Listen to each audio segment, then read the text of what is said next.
Asyle, the Engineer and the Island. Week 22, Day 1. Although prettying up the new house has helped me calm down a bit, there are still things I need to do to finish up my defenses, namely the construction of that periscope. This means I need to face one of my old nemeses again, glass working. I tried a little bit once with glass tubes back home, trying to build a Sprengel pump, but it never turned out properly. Granted, I didn't have the proper equipment then, but I definitely don't have the proper equipment now. At least in this case, what I'm trying to make is a lot simpler, or at the very least, less delicate. Just prisms and lenses. This should be a nice, light project, pardon the pun, after all the work I've done the last few weeks on the defenses, and it may give me a few new avenues for research and invention. The periscope itself is actually pretty simple, just a couple of flat, mirrored glass planes. But I'm going to need a way to magnify the images on my periscope, otherwise the images will be too small to extract any useful information from, so I'll need lenses of various sizes and shapes. One way or another, though, I'm going to need glass plates to get started, and there are going to be two challenges with that: the purity and flatness of the glass. There's also a third challenge, which is going to be getting the kiln up to a hot enough temperature to melt glass. But by using a flux like ash, washing soda, or lime, I should be able to lower the melting temperature of the sand the same as adding salt to ice. I don't remember the right proportions, so I'll have to experiment a little.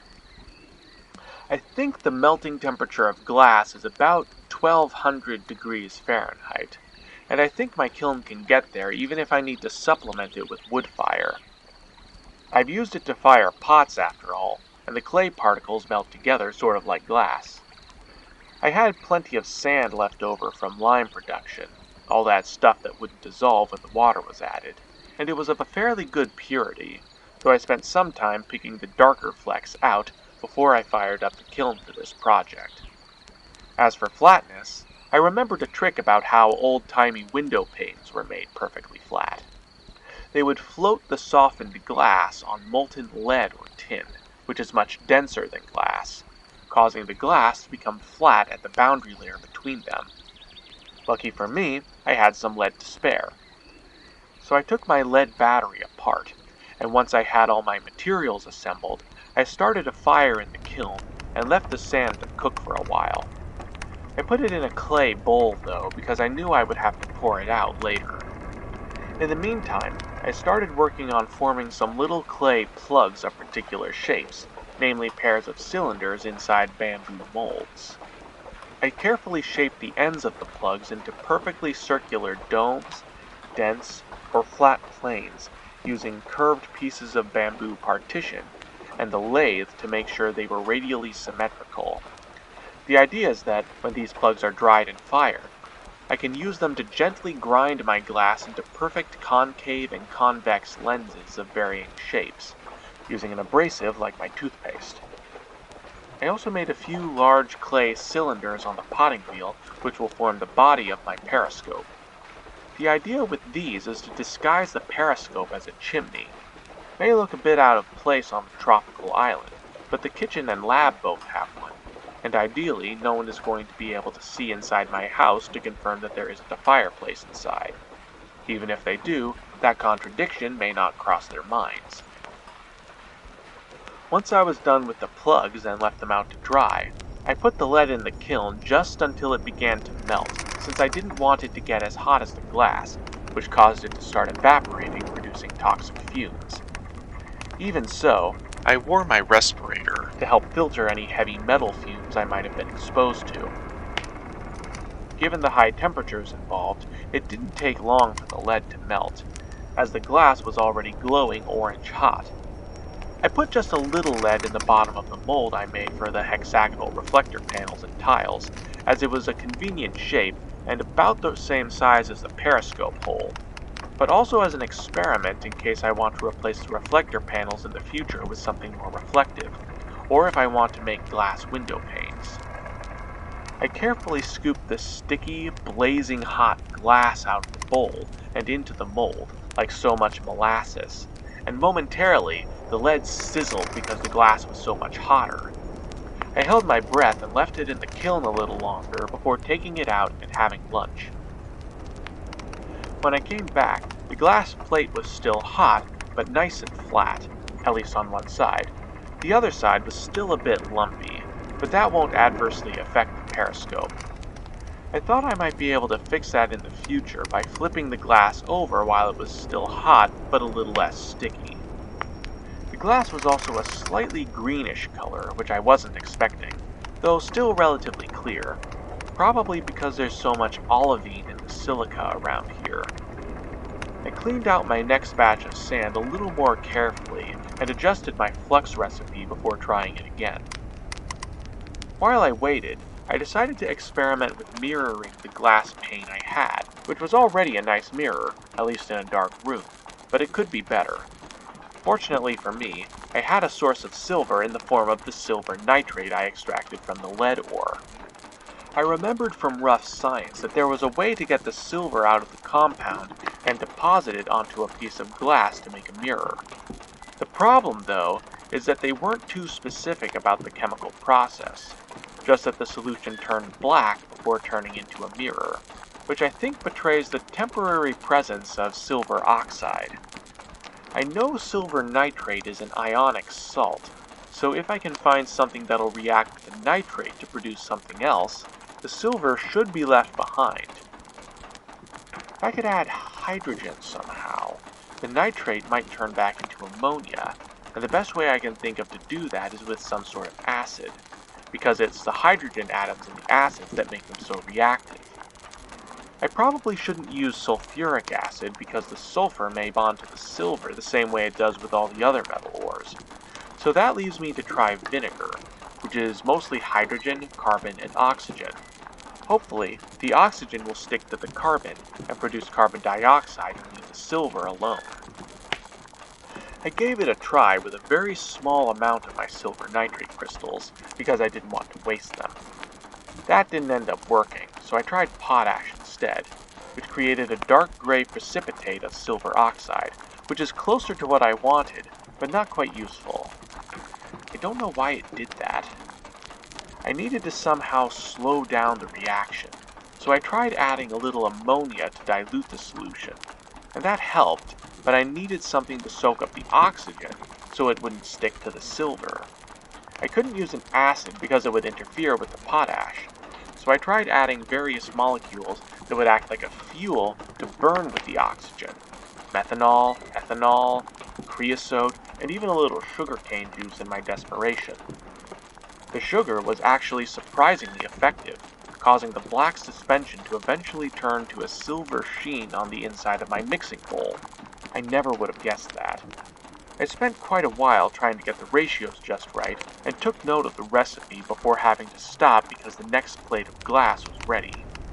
This time, I flipped it on the lead bath like a pancake on a griddle before leaving it to cool.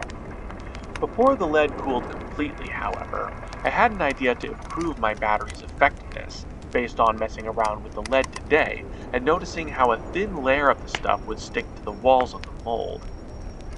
I prepared some short lengths of bamboo and dipped them in the remaining liquid lead to form some thin metallic membranes on their surfaces. The idea is that the electrolytic reaction in the battery between the lead and lead oxide only occurs with the atoms at the surface of each plate, so there's no point in making the plates any thicker than a few atoms, or at least as close as I could usefully get. Once I was done dipping, I decided to finish my silvering experiments, preparing my silver mix and carefully pouring it on top of my panes of glass. I didn't have any more silver nitrate left to experiment with, and I couldn't afford to waste what I had. In a few moments, the mirrors were complete, and so perfect that I was kind of surprised. I'd looked at myself in a water mirror before, but all of a sudden, seeing myself in this perfect silver mirror, it felt like a bit of a stranger to myself. I'd been here alone so long that I didn't even recognize my own face. I understand that's something that happens to prisoners too, after long periods of solitary confinement. Their brains forget how to read faces. Not that I was very good at that even when I was around them all the time. Of course, I don't think neurotypicals are any better at reading nonverbal cues than I am. I just think they're less prone to second-guessing themselves than me, and more prone to confirmation bias when they get it right.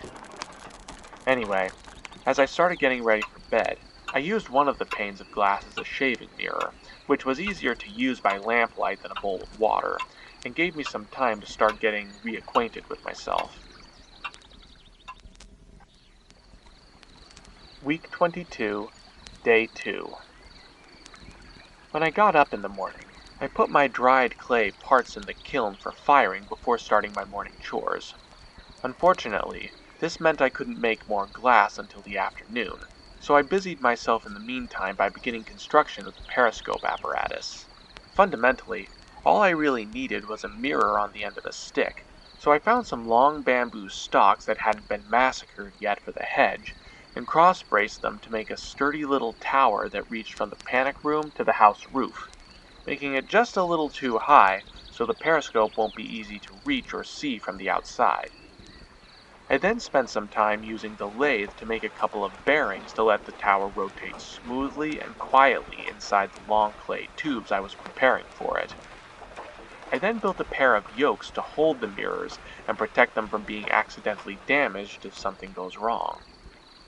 The mirror at the bottom of the periscope I left stationary, as I'll always be viewing it from one angle, while the one at the top rotates with the scaffolding. Not content with that, however, I also put the top mirror on a hinge, so I could use a cord pulley leading all the way down to the panic room to tilt it up or down. By lunchtime, I effectively had a functional periscope, the only issue with it being that stray light around the top mirror made it a little hard to see around the base, but that wouldn't be a problem for long. After lunch, I sorted another batch of sand and pulled the clay parts out of the kiln to cool before starting another batch of glass.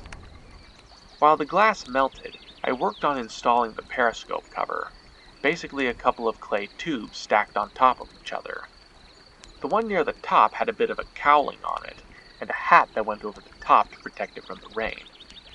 I gave the periscope another try, and it was much easier to see all around the base, though I still had to strain my eyes to actually resolve the images, because they were still too far away for me to see as the periscope was. However, I would be fixing that problem soon too.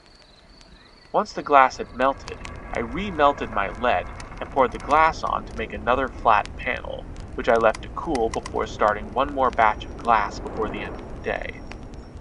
While it cooked, I tested out my new lens grinders. I put the grinding heads for a biconvex lens into my drill press, gently positioning the glass between them. I then put a weight on the drill press lever so it would maintain a constant, gentle pressure on the glass, using a little clay paste as an abrasive agent to help with the grinding.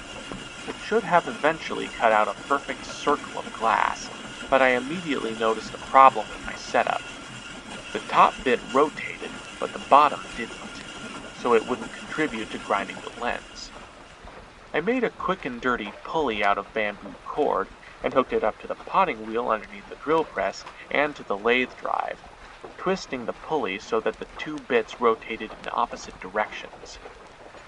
That should speed things up and help the lens inside actually grind. By the time I was done with this, the last pane of glass was ready, and I left the grinder to work overnight. Week 22, Day 3. The lens grinder made an absolutely awful scraping, squeaking sound, which was mercifully deadened by the walls of the workshop, though it did occasionally disturb my sleep. When I got up in the morning, I checked on my lens, and I found that I probably shouldn't have left the grinder running all night, as the grinding heads started to grind themselves down near the edges.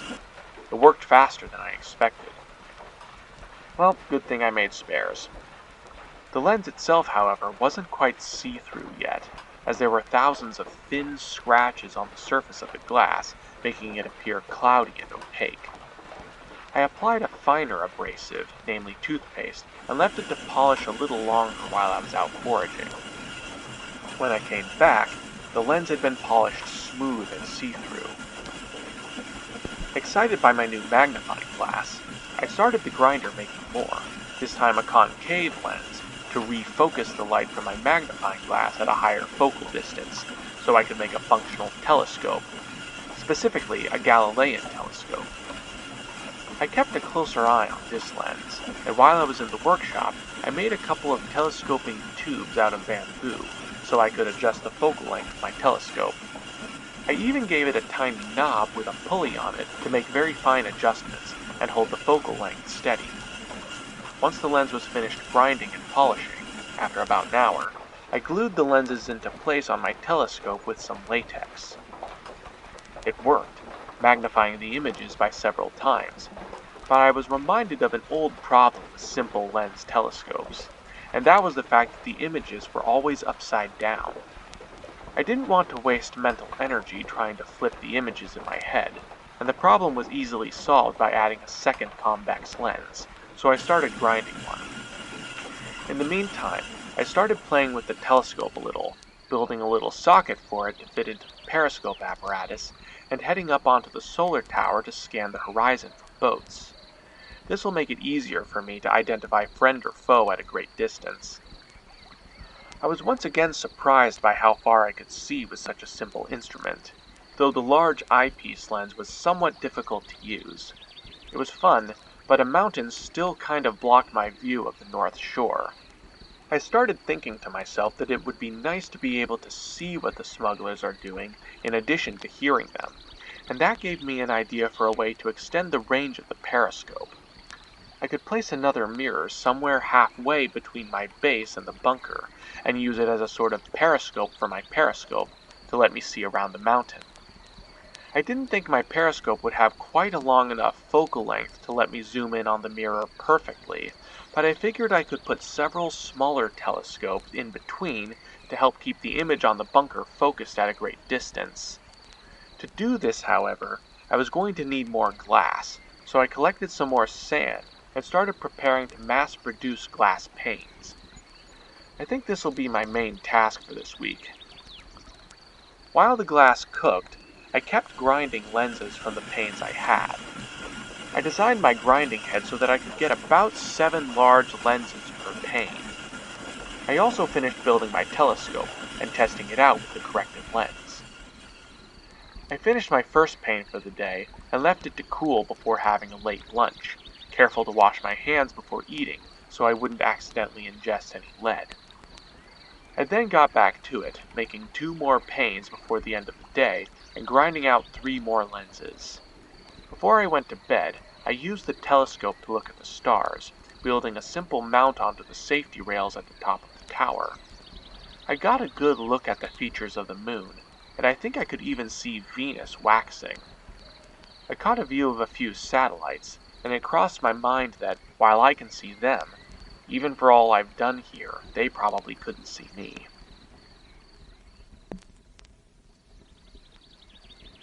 Week 22, Day 4. After my morning chores, I sorted my sand, melted my glass, and started my lenses grinding again. I noticed yesterday that the telescope was a little hard to use at times because the eyepiece I made was so large.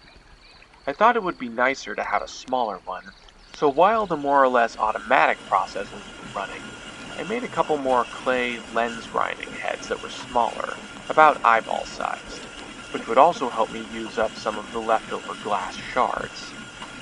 I also made some clay covers to protect the giant periscope mirror. I left them to dry out for the day before getting on with the glass. While the second pane of the day melted, I built another yoke to hold my reflector panel for the giant periscope and to protect it from the weather. Unfortunately, I didn't have any silver nitrate left to mirror it with, so plain glass will have to do. I had another late lunch before making 2 more panes of glass, 2 more lenses, and a set of mountings for the focusing lenses before heading to bed. Week 22, Day 5. In the morning, I got my new lens grinders in the kiln, giving the glasswork a little rest, before heading out and setting up this new periscope apparatus. I used my survey staffs and map to help me pick the right spots, setting up the reflector plate exactly between my base and the bunker near the beach. I mounted the yoke and protective cover on top of another triangulated bamboo tower, and further secured it with guide wires. I had to make the tower about the same height as the periscope, but I knew it wouldn't be perfect, so I made sure to add a hinge like the first one, so I could adjust the pitch angle of the reflector. Even so, I knew this was going to take a lot of finagling. I needed to make sure that everything was on perfectly straight lines between the house periscope, the mirror, and the bunker in three-dimensional space, and strings weren't going to cut it, so I had another idea. After setting up my reflector at about the right position, I headed back to base and made a simple stand for one of my spare pieces of glass. The idea was that I could use it to reflect some of the light out of the solar tower and bounce it off the periscope mirror, and it would follow a perfectly straight line to the second reflector. That way, I'll know that everything is aligned properly. The kiln was being used to cook my lens grinders at the time, but I figured it didn't need all of the sunlight from the kiln, and that most of it would spread out in different directions anyway. So I just mounted my mirror in front of one of the 6 main panels and aimed it down toward the periscope. I got my ladder and removed the covering from the periscope so that the sunlight could reach it. Even a diluted fraction of the solar kiln's light was utterly blinding. I then adjusted the periscope to about the angle where the reflector was located before realizing I had another problem. The periscope was below the tree line, so there were leaves and vegetation in the way. Fortunately for me, though, the light beam from the kiln showed me which leaves were in the way, so I used a long stick to whack those leaves and branches out of the way until I reached the beach. The beam wasn't quite where I set up the reflector, of course, but at this point it was easier to move the reflector than the beam after all the work I'd done. Next, I had the new problem of the beam being too diffuse to really aim anymore, so I started setting up the focusing lenses I built the other day, likewise setting them at the top of posts in the path of the beam. I just love how enigmatic and out of place they look. Just these magical green lenses on top of poles in the middle of the jungle with no clear purpose. Again, like something out of one of my mist-likes. Specifically reminds me of the teleport crystals in Quern, or the light redirection puzzles in the garden level of Aporia. I followed the beam along the second leg of the giant periscope, setting up focusing lenses and making adjustments as I went until I reached the bunker. The final focusing lens wasn't quite close enough to the bunker to be easily seen, and was kind of hidden by the jungle, which I liked. While I was there, I hung up the wind chimes that I made last week near the door. It gave me a strange sense of finality to what I was doing, and of being trapped apprehensively between fear and hope. At this point, I returned to base for another late lunch before removing the clay pots from the kiln and getting back to making more spare glass panes. While they cooked, I reassembled the periscope and confirmed that my reflector rig was working correctly. Of course, at this point, the focusing lenses needed to be readjusted, so I had to run back and forth through the forest again, adjusting focal lengths until I could finally see the bunker, relying heavily on my pocket watch to help me keep track of time and not leave the kiln cooking for too long. It was kind of cool, like having my own security cameras for spying on the bunker, in addition to a hidden microphone to listen. And one thing that made it even cooler in some ways was the slight green tint of each lens combining to make the final image of the bunker very green indeed, like I was looking at the Matrix or something. Annoying in some ways, but really cool in others. At the end of the day, I made 2 more panes of glass and ground out a couple of smaller lenses for the eyepiece of my telescope. I also made a little cord so I could keep it on me at all times, like the pocket watch, in case I need to see something or someone far away. Week 22, Day 6. With the spy camera done, I decided to spend today stockpiling glass panes for future projects, and to have a little more fun with optics before the weekend. I briefly considered putting fisheye lenses in all of the buildings, so I could view their interiors with the periscope too, like security cameras, but I decided that was probably overkill, though one situated at the bunker would help me see more of the entrance and beach there, so I put it on my to-do list. I gathered my sand after my morning chores, and started cooking new panes and grinding new lenses like before. This time, though, I started by grinding some smaller, flat lenses, trimming down a couple of wider pieces of bamboo into short tubes, and coating them with latex before sealing all the parts together to make some goggles, which will protect my eyes when I'm working, tying them all together with an adjustable rubber band. Frankly, I'm really lucky that I haven't gotten splinters in my eyes from all the woodwork I've been doing on the lathe. More important than that, though, I held the lenses over a lit lantern to give them a thin coating of smoke to make them into sun goggles. After being out in the sun for months on end, I probably destroyed most of the rod cells in my retina, so these will help me recover them, as well as making it easier to see when I come back indoors. These made me feel good, like a real island mad scientist, and like I'd recovered another small piece of my life. Once again, I started feeling like I could make and do anything I wanted here. Next, I started grinding lenses and building a simple frame for a microscope. I wasn't certain which lenses were needed in which arrangement for each function, but it was easy enough to test with trial and error. I carved some handles for the lenses and glued them in place with latex to basically make several magnifying glasses. I then drilled a hole in each of the handles and threaded them onto a straight stick, their weight torquing the handles against the rod and holding them in place, allowing me to secure lenses to it in a sequence and slide them up and down, much like some of the earliest open microscope designs. I also made 2 more flat lenses to act as slides. I'll need more, but I can grind those down tomorrow between other tasks. I used a broken shard as a mirror near the bottom to reflect light from a lantern to illuminate the specimens from the bottom. I put a little ocean water in one of the flat plates to begin testing it. I found that the microscope was actually quite simple to build. One biconvex lens makes an object appear bigger, and a second biconvex lens can be used to make the enlarged image of the object even bigger, and so on with as many lenses as you want, placed at the right focal lengths, of course. My lenses had a relatively small radius, and thus close focal lengths, so they packed together pretty closely. However, I also discovered why they have lenses in so many different sizes. As I started adding lenses, the images got more and more distorted by a colorful halo around them. This is called chromatic aberration. It's caused by the lenses acting a little bit like a prism, separating different colors of light, and lenses with larger radii don't produce as much of it. I prepared a few additional specimens, such as leaves and fruit that I sliced very thin with an obsidian blade. This'll give me something fun to do tomorrow for my day off, as far as expanding the diagrams in my nature books, but I noticed that they were easier to see at night or in the dark of the basement, so I made a note to make a bamboo cover for my microscope after all.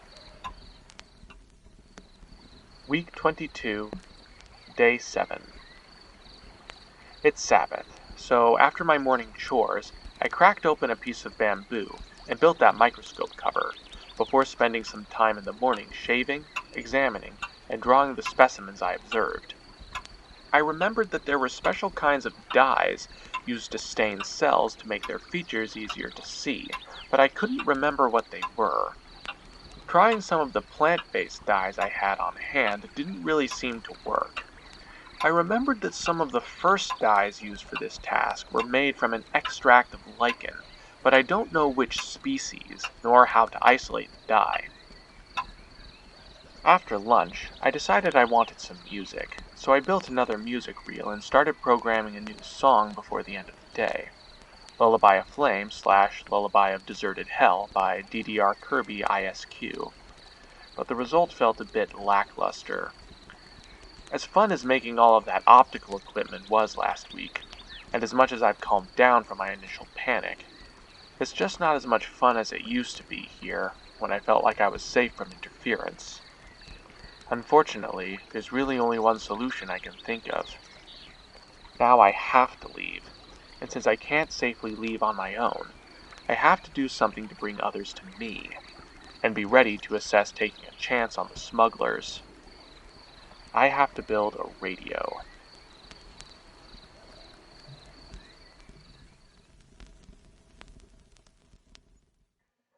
It's the most blooper-filled time of the thingy. I put the lead in the kiln for just until it began to melt. Typos. Resume. Now where was I? I put my dreidel. I made it out of clay. The last pane of. I didn't think my periscope would have quite a long enough focal length. Would have would have quite a long would have quite a long enough focal length to let me zoom in on the mirror. But I figure, I don't know about you, but this feels like week 22. I used my survey staffs. I used my survey staffs to map. I used my service. While I was there, I hang. While I was there, I hung.